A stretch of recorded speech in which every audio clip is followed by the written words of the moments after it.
ಎಲ್ಲರಿಗೂ ರಾಗ ಆರ್ಟ್ಸ್ ದಸರಾ ಕಥೆಗಳಿಗೆ ಸ್ವಾಗತ. ಇವತ್ತು ನವರಾತ್ರಿಯ 6ನೆಯ ದಿನ, ದುರ್ಗಾದೇವಿಯ 6ನೆಯ ಅವತಾರವಾದ ಕಾತ್ಯಾಯನಿ ಅವತಾರದ ವಿಶೇಷವನ್ನ ತಿಳ್ಕೊಳ್ಳೋಣ. ಹಿಂದೆ ಕಾತ್ಯಾಯನ್ ಎಂಬ ಮಹರ್ಷಿಗಳು ಪಾರ್ವತಿ ದೇವಿಯು ತನ್ನ ಮಗಳಾಗಿ ಹುಟ್ಟಬೇಕೆಂದು ತಪಸ್ಸನ್ನ ಮಾಡ್ತಾರೆ. ಅದೇ ಸಂದರ್ಭದಲ್ಲಿ ಮಹಿಷಾಸುರನ ಆರ್ಭಟ ದೇವಲೋಕದಲ್ಲಿ ತುಂಬಾನೇ ಜೋರಾಗಿರುತ್ತೆ. ದೇವಾನು ದೇವತೆಗಳಿಗೆ ತೊಂದರೆ ಆಗ್ತಾ ಇರುತ್ತೆ. ಅದೇ ಕಾರಣಕ್ಕೆ ಪಾರ್ವತಿ ದೇವಿಯು ಕಾತ್ಯಾಯನ್ ಮಹರ್ಷಿಗಳ ಮನೆಯಲ್ಲಿ ಅವರ ಮಗಳು ಕಾತ್ಯಾಯಿನಿ ಆಗಿ ಅವತರಿಸುತ್ತಾಳೆ.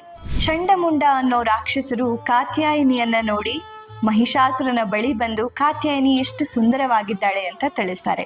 ಆಗ ಮಹಿಷಾಸುರನು ಕಾತ್ಯಾಯಿನಿಯನ್ನ ಮದುವೆಯಾಗಬೇಕು ಅಂತ ತೀರ್ಮಾನ ಮಾಡ್ತಾನೆ. ಆಗ ಕಾತ್ಯಾಯಿನಿಯು ಒಂದು ಷರತ್ತನ್ನ ಪ್ರಕಟಿಸ್ತಾಳೆ. ಮದುಮಗ ನನ್ನ ವಿರುದ್ಧದ ಯುದ್ಧದಲ್ಲಿ ಗೆಲ್ಲಬೇಕು, ಆಗ ಮದುವೆಯಾಗ್ತೀನಿ ಅಂತ. ಆಗ ಕಾತ್ಯಾಯಿನಿ ಮತ್ತು ಮಹಿಷಾಸುರನ ಮಧ್ಯೆ ಯುದ್ಧ ನಡೆಯುತ್ತೆ. ಕಾತ್ಯಾಯಿನಿ ಮಹಿಷಾಸುರನನ್ನ ಸಂಹಾರ ಮಾಡ್ತಾಳೆ. ಹಾಗಾಗಿ ಕಾತ್ಯಾಯಿನಿಗೆ ಮಹಿಷಾಸುರ ಮರ್ದಿನಿ ಅಂತಾನೂ ಕರೀತಾರೆ.